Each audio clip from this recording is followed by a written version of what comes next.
আসসালামু আলাইকুম গাইজ, গত 2 দিন আমি কোনো গল্পই দিতে পারিনি, তো চলে আসলাম আরো একটি গল্প নিয়ে। আশা করি এই গল্পটাও আপনাদের সবার কাছে খুবই ভালো লাগবে। চলুন বেশি কথা না বাড়িয়ে গল্পটা শুরু করা যাক। বাসর রাতে ঢুকে জানতে পারলাম যার সাথে আমার বিয়ে হয়েছে সে আমার প্রেমিকা নয়, তার যমজ বোন। মানে আমি তো তিন্নির কোনো যমজ বোনকে চিনি না, আর ও কোনোদিনও বলেনি যে তার যমজ বোন আছে। আর তিন্নি কোথায়? তিন্নির বোন বলল কেন বলেনি সেটা জানি না, আর সে বিয়ের আগে আরেকজনকে নিয়ে পালিয়ে গেছে। আমি বললাম মানে কার সাথে পালাবে? ও তো আমাকে ভালোবাসতো।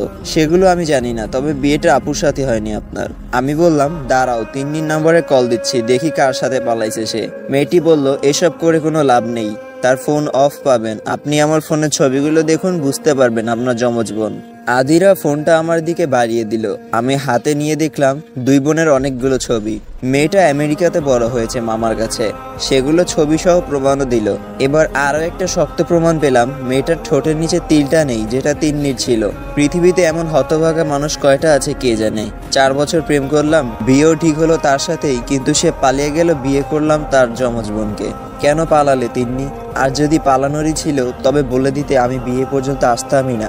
মনের ভিতর হাহাকার আর কষ্টের কারণটা না হলেও পারতো। আজকে রাতটা কত স্বপ্ন দেখিয়েছিলে মনে আছে? তুমি যেন পাশে বসে আছো, দেখতেও একই রকম, শুধু মানুষ দুইটা। কিভাবে মনকে বুঝাবো? যত সহজে বলা হচ্ছে পরিস্থিতির কথা, সত্যিই কি ততটাই সহজ? সেই মানুষটার মতো একই রকম দেখতে একটা মেয়েকে নিয়েই কাটাতে হবে সারা জীবন, অথচ তাকে কোনোদিন তিন্নি বলে ডাকতে পারবো না। মেয়েটার দিকে তাকালাম, দুজনের মধ্যে একটু পার্থক্য তো আছেই। এই মেয়েটার নাম আদিরা না হয়ে হতে পারতো মিন্নি। আমি মিন্নি ডাকতে গিয়ে ভুল করে তিন্নি ডাকতে পারতাম, কিন্তু আদিরাকে কিভাবে তিন্নি ডাকবো? সেটা তো ইচ্ছাকৃত হয়ে যাবে। আদিরা মেয়েটা তিন্নির চাইতে একটু ফর্সা, না একটু না, বেশ অনেকটাই। আমেরিকায় থাকার কারণে এই পরিবর্তন। আদিরা বলল আপনি কিছু ভাবছেন? আমি বললাম হ্যাঁ ভাবছিলাম। কি ভাবছেন? আমি বললাম আপনি রাজি এই বিয়েতে? আদিরা বলল হ্যাঁ। কোনো বয়ফ্রেন্ড ছিল না আপনার? আদিরা বলল ছিল। তার কি হয়েছে? আদিরা বলল সে 2 বছর আগে আরেকটা মেয়েকে বিয়ে করে ফেলেছে। ও আচ্ছা। আদিরা আমার কথা শুনে হেসে উঠল। আমার বয়ফ্রেন্ড ছিল না। আমি বললাম আমেরিকাতে ছিলেন আর কোনো বয়ফ্রেন্ড ছিল না? আদিরা বলল কেন, আমেরিকা থাকলে বয়ফ্রেন্ড থাকা আবশ্যক নাকি? আমি বললাম না তা নয়, তবে না থাকাটা কিছু অস্বাভাবিক। আদিরা বলল আমি ওসবের টাইম পাইনি, পড়ালেখা নিয়ে ব্যস্ত ছিলাম। আমি বললাম লাভ কি হলো, সেই তো বিয়ে করে এখন বাড়িঘর সামলাতে হবে। আদিরা বলল একটা কথা আগেই বলে দিই। হ্যাঁ বলুন। আদিরা বলল আপু পালিয়েছে বলে কিন্তু আপনি বলতে পারবেন না তুমি বিছানায় ঘুমাও, আমি সোফায় ঘুমাবো। আপনি আমার সাথেই ঘুমাবেন, সময় নিন, শারীরিক সম্পর্ক দরকার নেই, তবে ভালোবাসতে মানা করবেন না। মেয়েটার কথা কিছুটা অবাক না হয়ে পারলাম না, তবুও বললাম আচ্ছা। সে এখন আমার বউ, আমার যেমন তার ওপর অধিকার আছে তেমন তারও আমার উপর পূর্ণ অধিকার আছে। তিন্নি তো আরেকজনকে নিয়ে পালাইছে, আর আমি কেন এই মেয়েকে কষ্ট দিব? মেয়েটার দিকে ভালোভাবে তাকিয়ে বুঝতে পারলাম মেয়েটা মেকআপ করেনি। কৌতূহল হলো কেন করেনি। আমি জিজ্ঞেস করলাম আপনি সাজগোজ করেননি কেন? আদিরা বলল সময় কই, আব্বু এসে বলল তোর বোন পালিয়ে গেছে, মান সম্মান বাঁচাতে হলে আমাকে এই বিয়েটা করতেই হবে, আর এমনিতেও আমার মেকআপ করতে ভালো লাগে না। চামড়ার ওপর সাদা একটা অস্তরণে নিজের আসল সৌন্দর্য ঢেকে কেন রাখবো, হই কালো বা ফর্সা। আমি বললাম তা খারাপ বলেননি। আদিরা বলল আপনি আমাকে তুমি করে বলতে পারেন। আমি বললাম সময় লাগবে, আপনার বোনকেই আমি রিলেশন হবার 6 মাস পর তুমি বলেছি। আদিরা বলল আপনাদের প্রেম কাহিনীটা বলবেন, আমার খুব শুনতে ইচ্ছা করছে। বাসর রাতে বউকে প্রেম কাহিনী শোনাতে হবে যেই কাহিনীতে নায়িকা তার আপন বোন। কি আর করার, প্রেম কাহিনী শুনিয়ে রাত শেষ করি। আমি বলতে শুরু করলাম লাস্ট ইয়ারে যখন পরীক্ষা দিলাম তখন আপনার বোনের সাথে দেখা, পাশাপাশি সিট পড়েছিল আমাদের। ফার্স্ট আর লাস্ট 2 সেমিস্টারের পরীক্ষা একসাথে। সেই পরীক্ষায় আমি খারাপ করি কারণ তিন্নি। সেই যে তাকিয়েছিলাম তার দিকে, আমি পাস মার্ক তুলে আর কিছু লিখতেই পারিনি। পুরো 3টা ঘন্টা তার দিকে তাকিয়েছিলাম। এরপর খোঁজ খবর নিলাম, স্বাভাবিকভাবেই প্রপোজ করলাম, সে রাজি হলো না। এরপর সেমিস্টারের শেষ দিন পর্যন্ত তার পিছু ঘুরেছি। একদিন সে রিক্সা নিয়ে যাচ্ছিল, আমি রাস্তায় অ্যাক্সিডেন্ট করি। কারণটা আপনার বোন। সেদিন সে নীল শাড়ি পরেছিল, কপালে টিপ, হাতে কাচের চুড়ি, ঠোঁটে হালকা লিপস্টিক, শুধু বাকি ছিল খোপায় বেলি ফুলের মালা। আমি বেলি ফুলের মালা আনতে গিয়ে বাইক অ্যাক্সিডেন্ট করি। হাত পায়ে কেটে গিয়েছিল, গুরুতর কিছু না হলেও আঘাত পেয়েছিলাম ভালোই। সাদা বেলি ফুলগুলা রক্তে লাল হয়ে গেছিল। ভালোই লাগছিল দেখতে, অন্যরকম জিনিস সবারই ভালো লাগে। আমি বেলি ফুলের মালা নিয়ে সেই জায়গায় গিয়ে দেখলাম সে নেই, জ্যাম ছুটেছে, রিক্সা চলে গেছে।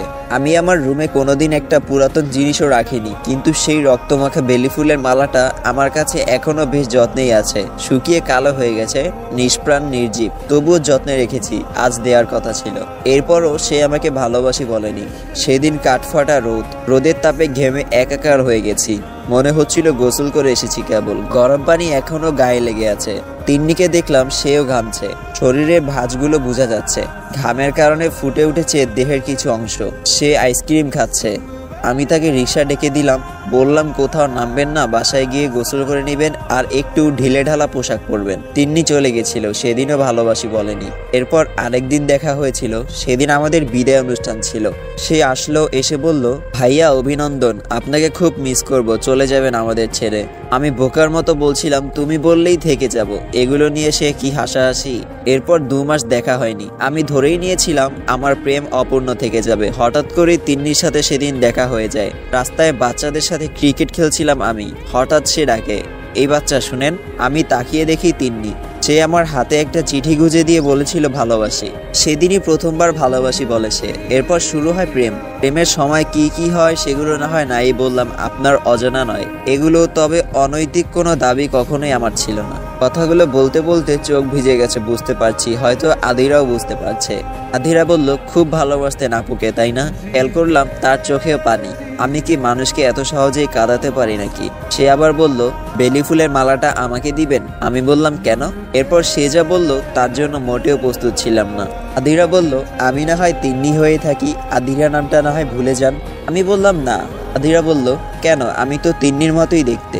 আমি বললাম, বাইরের দিক থেকে হয়তো আদিরা তিন্নি চেনা যাবে না, তবে তিন্নির স্মৃতি সবসময় ঘুরবে মাথায়। আদিরা বলল, একটা কথা বলবো যদি কিছু না মনে করেন। আমি বললাম, হ্যাঁ বলুন। আপনি আমার বেস্ট ফ্রেন্ড হবেন? আমার না কোনো বেস্ট ফ্রেন্ড ছিল না কখনো। আর শুনেছি এদেশে নাকি মেয়েকে পছন্দ না হলে স্বামী মারধর করে। আপনি আমাকে মারবেন না প্লিজ, আমি আপনাকে বিরক্ত করব না। মেয়েটার কথায় অবাক না হয়ে পারলাম না, এত সহজে কিভাবে মেনে নিল সবকিছু। আর স্বামীকে কেউ বেস্ট ফ্রেন্ড হতে বলেছে, এটা প্রথমবার শুনলাম। আদিরা বলল, কি হলো, কথা বলছেন না কেন? আমি বললাম, ভাবতেছি কি করা যায়। আদিরা বলল, দেখুন আমরা বন্ধু হয়ে থাকলে তো আপনার জন্য ভালোই হবে। আঙ্কেল আন্টি বুঝতেই পারবে না যে আপনি আমাকে মেনে নেননি। আমি বললাম, কালকে জানাবো। আদিরা বলল, আমার ঘুম পাচ্ছে, আমি কি ঘুমাবো? আমি বললাম, ঠিক আছে ঘুমান। রাত তখন 2:15। তাকে ঘুমাতে বলে একটা সিগারেট ধরালাম। কেমন একটা অদ্ভুত অনুভূতি পোড়াচ্ছে আমাকে। মাথা ঝিমঝিম করছে এখনো। তিন্নি মেয়েটা যে আমাকে বিয়ে করার জন্য প্রায় পাগল হয়ে গেছিল, সে নিজেই পালালো।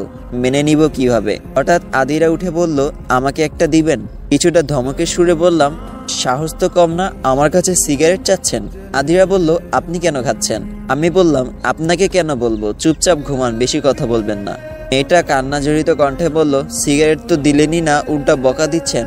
আমি বললাম, আচ্ছা 2 টান দিবেন, এর বেশি না, ওকে? আদিরা বলল, থ্যাংক ইউ। মেয়েটার হাতে সিগারেট দিয়ে ভরসা পাচ্ছি না, যা ভাবছি তাই। 2 টান দিয়ে মাথা ঘুরে পড়ে গেছে। ধরার আগেই সে বিছানায় পড়ে গেল। বাসরটাতে সিগারেট খেয়ে বউ অজ্ঞান। আমি রিপোর্টার হলে শিওর এই খবরটা ছাপাতে ভুলতাম না। মেয়েটার কাণ্ড দেখে হাসি পাচ্ছে। সিগারেটটা তুলতেই দেখলাম সিগারেটের গোড়ায় লিপস্টিক লেগে আছে। টানবো নাকি টানবো না ভাবার সময় নেই।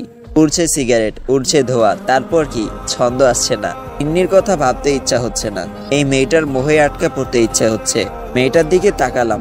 এত রাতে চাঁদ থাকার কথা না, তবুও বাইরে মস্ত বড় একটা চাঁদ। জানালার পর্দা সরিয়ে দিলাম। চাঁদের আলো মেয়েটার মুখে এসে পড়লো, এবার পরিপূর্ণ। কথা ছিল তিন্নিকে এভাবে দেখবো। তিন্নিকেই দেখছি, তবে নাম তিন্নি না, এর নাম আদিরা। শীতকাল, ঠান্ডায় মেয়েটা নিজেকে গুটিয়ে নিয়েছে। আমি গিয়ে শুয়ে পড়লাম মেয়েটার পাশে। কিছুক্ষণ যেতেই মেয়েটা আমাকে জড়িয়ে ধরলো। তার শরীরের উষ্ণতা আমাকে কিছুটা কামুকি করে তুললেও সেটাকে মাথা থেকে নামিয়ে দিলাম। পরদিন সকাল, মেয়েটাকে কোথাও দেখতে পাচ্ছি না। হাত মুখ ধুয়ে এসে দেখলাম আদিরা আম্মুর সাথে রান্নাঘরে চা বানাচ্ছে। আমি বললাম, আমাকে চিনি বেশি দিয়ে 1 কাপ চা দিয়েন। চায়ের অর্ডার করে বাইরের দিকে তাকালাম। ভাবখানা এমন যে একটা কফি শপে বসে বসে অর্ডার করছি আর বাইরের প্রকৃতি দেখছি। মেয়েটা চা আনলো। চা বেশ ভালোই বানায় মেয়েটা। ভেবেছিলাম হয়তো খাওয়া যাবে না, এখন দেখি রোজ খেতে হবে। আম্মুর সামনেই বললাম, প্রতিদিন সকালে চা নিয়ে আমার ঘুম ভাঙবেন। কাপ পিরিচের টুংটাং শব্দে ঘুম ভাঙা সকাল কখনো খারাপ হবে না মনে হয়। মেয়েটা লজ্জা পেল কিনা জানি না, তবে এবার আম্মুকে ভালোভাবে খেয়াল করতেই উঠে চলে গেলাম। বিয়ের ব্যস্ততা কাটতে কাটতে আরো 15 দিন। এর বাড়ি যেতে হয়, ওর বাড়ি যেতে হয়, এত ব্যস্ত কোনোদিনই হইনি। তবে একটা জিনিস হাজার ব্যস্ততায়ও ভুলতে পারিনি, তিন্নি। চোখের সামনে মেয়েটা হাসে, দৌড়ায়, কথা বলে। আমি ছুঁয়ে দেখতে পারি না, আমি ভালোবাসতে পারি না, মেয়েটার সাথে মন খুলে কথাও বলতে পারি না। কেন পারি না? সেটাই তো, কেন পারি না? ভাবাচ্ছে বিষয়টা প্রচুর। আমার কেন জানি এখনো বিশ্বাস হচ্ছে না এই মেয়েটা আদিরা। আমার মনে হচ্ছে এটাই তিন্নি। একটা মজার খেলা চলছে আমার সাথে। আমি কি জোকার? সার্কাস দেখাতে এসেছি? যদি কখনো এটা প্রমাণিত হয় এই মেয়েটাই তিন্নি, তবে মেয়েটাকে এতটা মারবো যে সে প্রায় মারা যাবে, আবার বেঁচে ফিরবে। আদিরা এসে বলল, শুনছেন? আমি বললাম, জি বলুন। আপু কল করেছিল। মানে? তিন্নি। আমি বললাম, কই, ফোন দিন, আমি কথা বলবো। আদিরা বলল, আপু কোনো রিসিপশন থেকে কল করেছিল। আমি বললাম, ঠিকানা নেন। আদিরা বলল, দরকার নেই, আপু আপনাকে কিছু বলতে বলেছে। বলবো? হ্যাঁ বলুন। আপু আপনাকে কোনোদিনও ভালোবাসেনি। তার আরও একটা রিলেশন ছিল, হিমাদ নামের এক ছেলের সাথে। তার সাথেই পালিয়েছে আপু। কোথায় আছে খোঁজ নিয়ে লাভ নেই, কারণ তারা আবার অন্য কোথাও যাচ্ছে। আদিরার কথা শুনে হার্ট অ্যাটাক হয়তো করিনি, তবে মৃত্যুর ইচ্ছাটা খুবই তীব্রতর হলো। সিগারেটের টান দিয়ে ভাবলাম উত্তর কি দিব। আদৌ কি মনকে বোঝানোর মতো উত্তর আমার কাছে আছে? নেই হয়তো। আদিরার দিকে তাকালাম, তার চোখে স্পষ্ট ভালোবাসা দেখতে পেলাম। আমি ডাকলাম, তিন্নি। আদিরা বলল, আপু কেন এমন করলো? আপনার মতো মানুষকে কষ্ট দিয়ে সে কখনো ভালো থাকতে পারবে না, কখনোই না। আমি আদিরার গালে ঠাস করে 2টা চড় মেরে দিলাম। গালে 4 আঙ্গুলের দাগ পড়ে গেছে। মেয়েটা এবার কেঁদেই ফেললো। আসসালামু আলাইকুম গাইস, এখানেই শেষ হয়ে যায় বেলিফুল পর্ব 1। গল্পটি কেমন লাগলো অবশ্যই কমেন্টে জানাবেন। তো আবারও ফিরবো এই গল্পের পরবর্তী পর্বগুলো নিয়ে। আরেকটা কথা গাইস, আপনাদের যদি এই ভাইয়ের ভিডিওগুলো ভালো লেগে থাকে আর এই গল্পগুলো ভালো লেগে থাকে, তাহলে অবশ্যই চ্যানেলটিতে সাবস্ক্রাইব করে যাবেন আর মন থেকে এই ভাইয়ের ভালোবাসা নেবেন। তো দেখা হচ্ছে অন্য কোনো ভিডিওতে। আজকে এই পর্যন্তই। ভালো থাকবেন, সুস্থ থাকবেন, সাবধানে থাকবেন। আল্লাহ হাফেজ।